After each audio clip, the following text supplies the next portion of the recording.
சொல்லு சொல்லு. நம்ம காலையில் 7 மணிக்கு ஆரணிலேருந்து போலூர் வர்றதுக்கு கிளம்புனோம். 8:15 ஆரணி 7:30 ஆரணியில் பஸ் ஏறினோம். 8:15 கரெக்டாக நம்ம வந்து இறங்கணும். ஜமுனாமத்தூர் போகிற பஸ்ஸு இருந்துச்சு. உடனே அதில் ஏறி 9:30 பட்டறைக்காடில் நம்ம இறங்கினோம். இறங்கி இப்போது 10 டைம் என்ன டைம் 11 ஆக போகுது. நம்ம எங்கேயோ மிடில் எங்கேயோ இருக்கோம். எந்த வழின்னு இப்போதைக்கு சுத்தமாக தெரியல. கையில் மேப் வச்சுன்னு இருக்கோம். ஜிபிஎஸ்ல வச்சு தான் நம்ம பார்த்துன்னு இருக்கிறோம். இப்போது ரூட் வந்து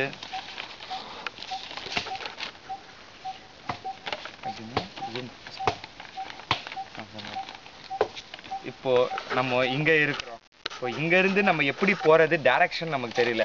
இந்த ஓடை வழியாகவே இப்படி போயிடலாமா இல்லை அந்த சைடு போகிறோமான்னு தெரியல. இப்போது எதுவுமே தெரியாமல் பிளாங்காக இருக்கிறோம். என்ன பண்ணுறதுன்னு யோசிச்சுன்னு இருக்கோம். ஒருத்தர் ஒரு வழி சொல்கிறாங்க. என்ன பண்ணுறதுன்னு எங்களும் தெரியல. இன்னும் டிசைட் பண்ணல எதுவும். என்னடா எப்படி போகிறது சொல்லு. இல்லை, இந்த ஓடம் நாம் நோக்கி போகிறது வந்து ஒரு மலைன்றது மேட்டு பகுதியை நோக்கி எந்த ஓடமும் ஓடாது. இந்த ஓடம் டைரெக்ஷன் இப்படி போகுது. அது கண்டிப்பாக வந்து ஏதாவது ஒரு பள்ளமான ஏரியாவுக்கு போயிட்டு அந்த மலைக்கு ஓரமாக இருக்கிற ஏதாவது ஒரு பாத்து வழியாக கீழே இறங்கும்னு நினைக்கிறேன். அதனால் இதை ஃபாலோ பண்ணால் நம்ம வந்து ரொம்ப லாங் டிஸ்டன்ஸ் போக வேண்டிய வாய்ப்புகள் இருக்குது. அதனால் நம்ம கொஞ்சம் வழி இல்லைனாலும் கொஞ்சம் என்ன இந்த பக்கம் ஆனால் சுத்தமாக வழியே இல்லை, வெறும் புதராக தான் இருக்குது. நாம் ரொம்ப தூரம் கிட்டத்தட்ட ஒரு மணி நேரமாக நடந்திருக்கோம்.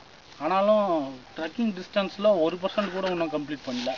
ஜிபிஎஸோட அறிகுறி வச்சு ரொம்ப கம்மியாக டிஸ்டன்ஸ் கவர் பண்ண மாதிரி தான் தெரியுது. இது இங்கே எங்கேயும் வழியும் இல்லாதனால செடிகள்லாம் ரொம்பவே நம்ம மேலே கீறுது, அடிப்படுது. முள்ளுச்செடி மாதிரி ஏதோ ஒன்று இருக்குது. அதுதான் ரொம்ப கஷ்டமாக இருக்கு இந்த கிராஸ் பண்ணி வரத்துக்கு. நடுவில் இருக்கும், பிளாங்காக இருக்கும், எந்த ஒரு வழியும் தெரியாமல் நம்ம இருக்கிறோம். இன்னும் நம்ம குறைஞ்சது ஒரு 12 கிலோமீட்டர்ஸ் போக வேண்டியதாக இருக்குது.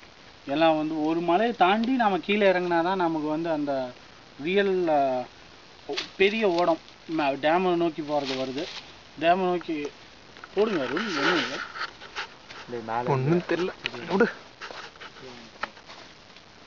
நாம் வந்து 1200 மீட்டர் உயரம் மலை மேலே இருக்கோம். ஜமுனாமத்தூர் ஏரியாவிலே இது ஒரு ஹையஸ்ட் பீக்குன்னு சொல்லலாம். வெயில் சுத்தமாக தெரியல. ஆனால் வெளியில் வெயில் இருக்குது. ஆனால் இங்கே காட்டுக்குள்ளே இருக்கனால வெயில் சுத்தமாக தெரியல. இந்த ஓடத்துலேயும் கொஞ்சம் தான் மூமெண்ட் இருக்குது. அதுலேருந்தே எனக்கு தெரியுது அது வந்து இங்கேயே எங்கேயாவது ஒரு எண்ட் ஆயிடலாம். அதனால் இதை ஃபாலோ பண்ணுறது வேஸ்ட்டுன்னு என்னோட கூற்று. பிரவீன் கண்ணா வந்து ஆனால் இதில் போகலான்னு சொல்கிறாரு. இல்லை, இப்போ எனக்கு என்னென்னா அந்த மலை அந்த போக வேண்டிய இதுக்கு நம்ம எந்த டைரக்ஷன் போகணும்னு அதான் தெரியல. சுற்றி காடு, அடர்ந்த காடாக இருக்கனால நம்மளுக்கு வெளியில் போனால் தான் தெரியும் எந்த சைடு அந்த மலை இருக்குன்னு. இப்போ அதுதான் காம்பஸ் வச்சு செக் பண்ணுறோம். எந்த சைடு இருக்குன்னு நாங்கள் வச்சு செக் பண்ணி அதுக்கேற்ற மாதிரி. நம்ம அந்த மலைக்கு போகிறதுக்கு நார்த் ஈஸ்ட் நோக்கி நடக்கணும். நார்த் ஈஸ்ட் நோக்கினா நார்த் வெஸ்ட்டு. ஆமாம், நார்த் வெஸ்ட்னா இப்படி போகணும், இந்த நோக்கி போகணும். ஆனால் இது பார்த்தீங்கன்னா இங்கே ஒரு டேர்ன் போகுது. அது எங்கே போகுதுன்னு யாருக்கும் தெரியல.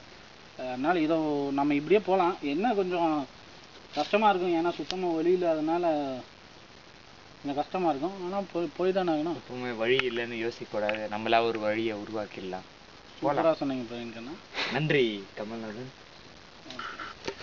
அவ்வளோதான். வேறு உங்கள் கருத்துக்கள் ஏதாவது சொல்ல வேண்டுமா? இல்லை, நான் என்னுடைய கருத்துக்களை அப்புறம் தெரிவிச்சுக்கிறேன். பேசி முடிச்சப்ப நானும் கேட்டுதான். இல்லை, அப்புறமா நான் தெரிவிச்சுக்கிறேன். அவ்வளோதான், அப்புறமா தெரிஞ்சு அதே அழுத்தினா அதான் ஸ்டாப் பண்ணலாம்.